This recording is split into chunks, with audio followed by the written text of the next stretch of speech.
Alright, so first things first, I know I'm pretty late to the party here, but truth be told, I've been working on a lot of different stuff at once, and my time management has been kinda trash. But anyways, 10 favorite songs of 2023. Overall, it was a pretty mid-year for music, I think, but I'd be lying if I said there weren't a lot of fantastic releases. So much so that I've actually got quite a few honorable mentions to go through before we get into the main list. Alright, so first up in honorable mentions, we have Easier by Quadeca. Quadeca's whole Scrapyard series has been great, and Easier is probably my favorite track across all of it. Beautifully lo-fi and minimal, and Quad's singing is improved to a pretty insane degree. And coming from someone who discovered him with his KSI diss track more than 5 years ago now, his evolution as an artist has been incredible to see. Next we got Central C and Dave with Sprinter. We've of course got the two linking up for a 4-track EP this year, and while not amazing in full, I think the lead single showed the strong chemistry between the two, and hopefully ushers in some more great UK rap into the mainstream in 2024. Next up is Caliucci's I Wish You Roses, probably the smoothest and most sensual song of the entire year. Like, this is one of those that just makes me liquefy while it's on, you know? Doja Cat, Agora Hills. I absolutely despise the Fortnite line on here, but the rest of the song is insanely catchy, and I think Doja really shows how good of a vocalist she is with all the different inflections she channels across the track. Next up is Embarrassed by Don Toliver featuring Travis Scott. Travis and Don rarely ever miss on a song together, and the wheezy beat here has such a nice rhythm to it, and it fits the two styles perfectly. Also, fun fact, this was actually my second most played song of 2023, which is a little surprising, but ultimately I think it's just a testament to the song's replayability. Baby Keem and Kendrick Lamar with the Hillbillies. I'm just noticing now that there are a lot of duos in my honorable mentions, but I guess it doesn't matter. Another very good Kendrick and Keem collaboration, and it's nice to see Kendrick in a much more fun and carefree pocket than he usually is. The flows are also on point. I Got My Tooth Removed by 100 Gex. You know, despite how goofy the subject matter is, this track is just so stupidly infectious, and hearing Dylan Brady and Laura Les singing during the ballad sections works way better than it ever should. And finally, we have Only by Sampha. Give it a few more months and this track will probably climb up to my top 5, maybe even top 3, but it's just a little too new right now to crack the top 10. Sampha's just got such a unique voice and cadence, and I love the more positive energy he channels on the track, and across most of Lahai. Alright, and those were all my honorable mentions for 2023, I hope you enjoyed. But now it's time to move on to the main list. Starting with...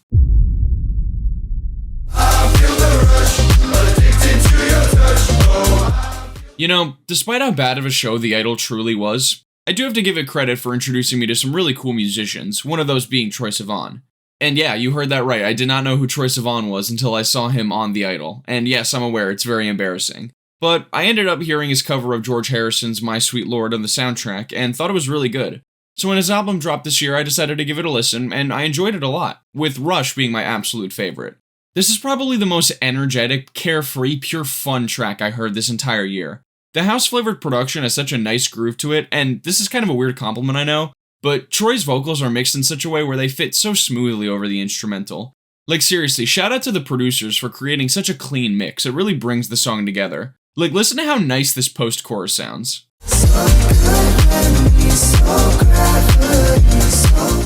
It isn't anything all that revolutionary or complex, but like I said, it's just an absolute blast to listen to with pretty insane replay value. Also, I gotta mention, the music video fits the song so perfectly. Although, fair warning, there is a lot of bare ass in it, so I guess just don't watch it if you're under the age of, like, 12.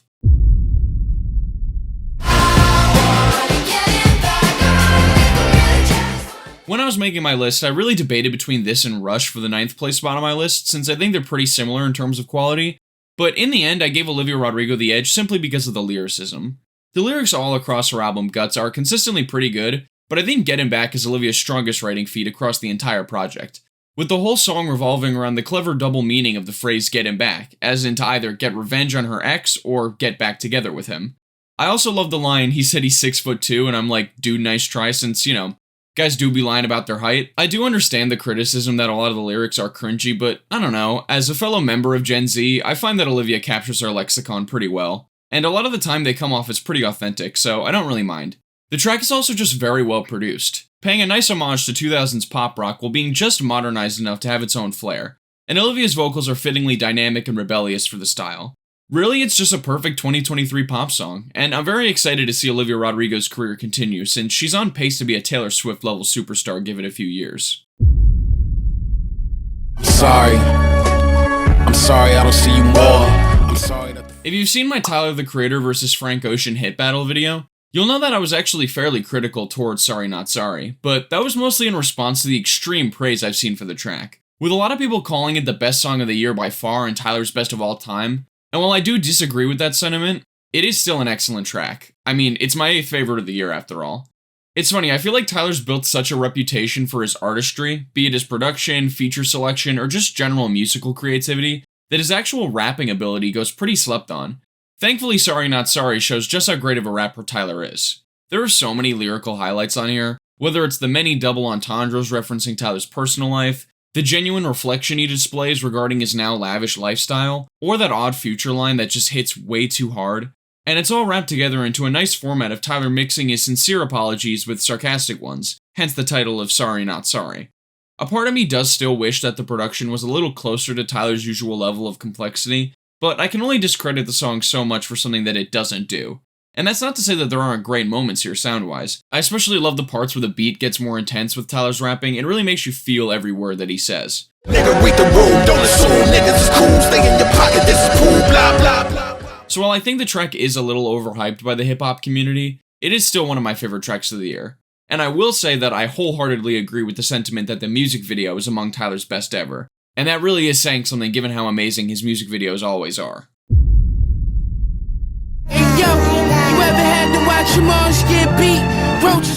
If I'm being fully honest, I didn't love Westside Gunn's album this year, but man, Kitchen Lights off of it is a major standout.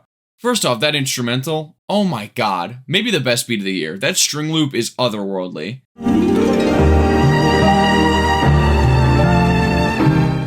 The production is undoubtedly the highlight of the entire song, but that's not to say everything else on here isn't of comparable quality. Westside Gunn does his thing on here with some fittingly luxurious bars along with some of his classic ad-libs, but what really blew me away was Stove God Cooks. His delivery on the track is just one of those where you just feel every single line he spits, especially on the chorus. It's just so anthemic. And the gritty lyrics about drug trafficking and prison sentences contrast super well with the luxurious instrumental backing. I had admittedly never heard of DJ Benoit, the track's producer. I really hope I'm saying that right. But I am undoubtedly going to be checking out more songs with their production in the future, since Kitchen Lights set the bar extremely high.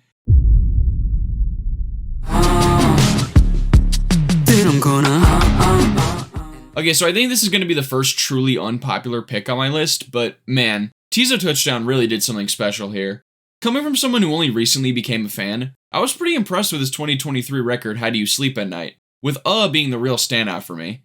It's like this super strange mix between hip-hop, rock, 80s synth-pop, and a little bit of 90s R&B, but all the different sounds blend together incredibly in my opinion, and create a super cool atmosphere. And that's not even to mention Teezo's phenomenal singing across the track. I do honestly think that his vocals are generally pretty hit or miss, but when they hit, man, do they hit. The pre-chorus especially sounds amazing with the vocal harmonies present in the background and Teezo just absolutely belting out his lyrics. Baby, take my hand. Probably my favorite ever vocal performance from him, besides maybe his part on 7969 Santa by Drake. And to top it all off, it's a song about sex, with Teezo describing his moves in the chorus, but replacing any expletives with the word Is it goofy? Well, yeah, obviously, but I think it fits the eccentric and, dare I say, quirky character Teezo portrays in a lot of his music. Overall, I find it to be an extremely unique song that pretty excellently displays Teezo Touchdown's style, and I hope to see him get even more mainstream recognition in 2024, since he is very talented.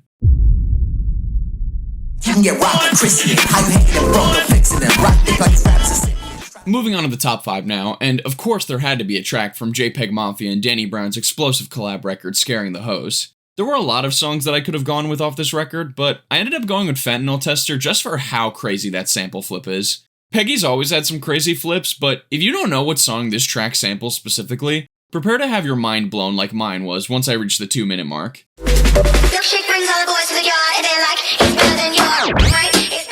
Yep, this song samples Milkshake by Khalees. Yes, the My Milkshake Brings All the Boys to the Yard song. And I absolutely love the fact that I didn't realize this immediately when I first heard the song. There is nothing I despise more than this modern trend in music, where artists will sample nostalgic songs and turn them into boring modern renditions, and then those boring modern renditions end up becoming hits just due to the nostalgia factor.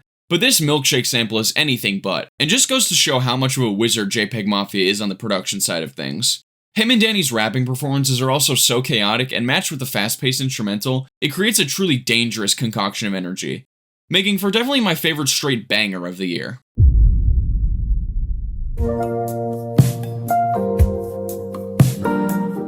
Now, I'd actually bet that despite a lot of you guys probably not knowing about this song, there's a chance that it may sound weirdly familiar. And that's because Over There by the Japanese House is actually sampled in My Eyes by Travis Scott off of Utopia. And while the Travis track has grown off me a bit, as I mentioned in my previous video, which you should watch if you haven't already, Over There off of the Japanese House's 2023 album is simply stunning. It may have the most gorgeous musical palette of any song I heard this decade, with the watery texture of the keys and the slow drums, and the strings that enter later on the track are the cherry on top. And singer Amber Bain has a beautifully somber tone to her vocals that makes the admittedly standard song theme of reminiscing over past relationships just hit 10 times harder. I'm just simply a sucker for when songs can do so much with so little, and Over There really proves how effective a less is more approach can be when everything is done right. And while I do have my gripes with Utopia, which I'll talk about a little more shortly, I do have to give it credit for introducing me to this incredible track. You know the future of the bounce. I mean, I did tell you I'd be talking more about Utopia shortly, so I did kind of spoil this spot. But to be honest, I don't really want to harp on my criticisms of the record again. Instead, I'd just love to talk about the track that actually usurped My Eyes as my personal favorite, and my favorite rap song of the year, which of course is Telekinesis. While the track did originally start as a Kanye West demo from the Donda sessions, I think Travis and the producers were able to effectively transform it into a very different, but fittingly maximalist psychedelic experience. I want to talk about Travis's part first, since it is my least favorite of the three artists on the song, but that's not to say it's bad. His chorus is pretty mesmerizing with some grand lyrics, and his single verse is pretty nice as well.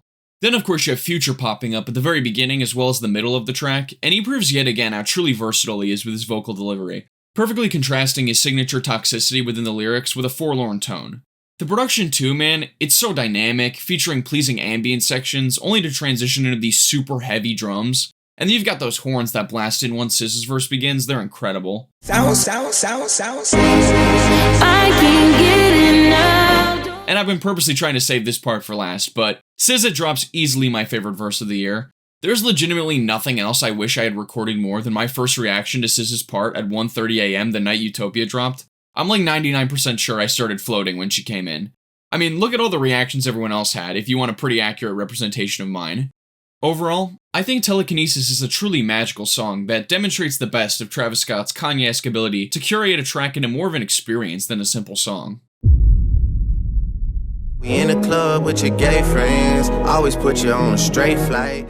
I gave this song a 5 out of 10 when I first reviewed For All the Dogs, and then when I ranked every track on the album, I gave it a 7 out of 10. Now I think it's a 10 out of 10 Drake song, and possibly my favorite track of his this last decade. So what the hell happened that made Tried Our Best grow on me to such an insane degree? Well, to be honest with you, I have no idea. As the months progressed, I just kept running the song back and finding more and more things I loved about it. And I'll be frank here and say that there were a lot of objectively better tracks that came out this year. Hell, I'd argue Drake himself came out with tracks better than this one in 2023. But when it comes to my personal favorite based on my personal opinion, Tried Our Best takes the crown. First things first, this track is like unfathomably catchy. I know I talk about the catchiness of tracks a lot, but this is one where I can get the entire song stuck in my head for like hours. And I think part of the appeal just comes from how good Drake's singing is on here. In a sharp contrast to almost every other song on For All the Dogs where Drake sounds like a robot, Tried Our Best has some of Drake's cleanest melodies out of any of his modern R&B cuts. Even just the intro with the ad-libs is just so nice to listen to.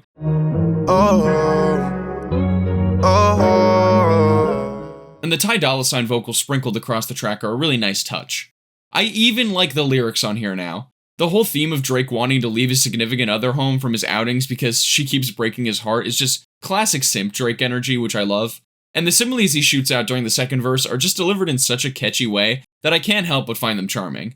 I originally put "We in the club with your gay friends always put you on a straight flight" in my video about Drake's worst lyrics, and now it's a line I can't help but sing along to. How's that for character development? But despite all my praise for Tried Our Best, it is still only my second favorite song of the year. So I think it's about time we move on to my number one pick.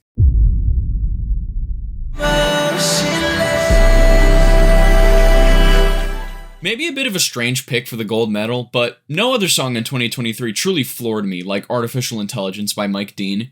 Now obviously I have an insane amount of respect for Mike Dean's career, as he's arguably the most important producer in modern hip-hop and R&B, but I had no idea what to expect quality-wise when his album 423 was announced in April.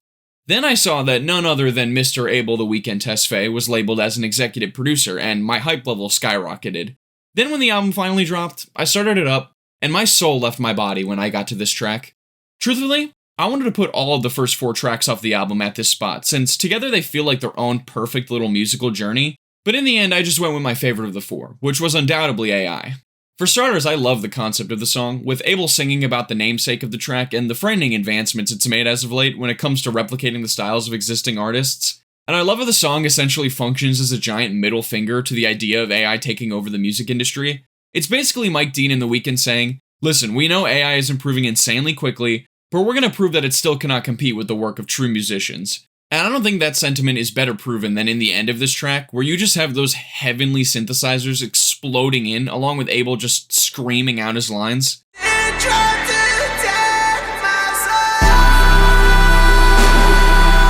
I already have a huge bias towards synths and songs, and The Weeknd and Mike Dean have been an incredible combo these last few years, especially on his tour, so I cannot overstate how insanely hard this song hits me whenever I listen to it. Especially with a pair of good headphones. It's like constant blasts of musical euphoria. As I'm recording this, The Weeknd has been teasing his upcoming new album, which is set to be the final one in this new trilogy we're getting with After Hours and Dawn FM.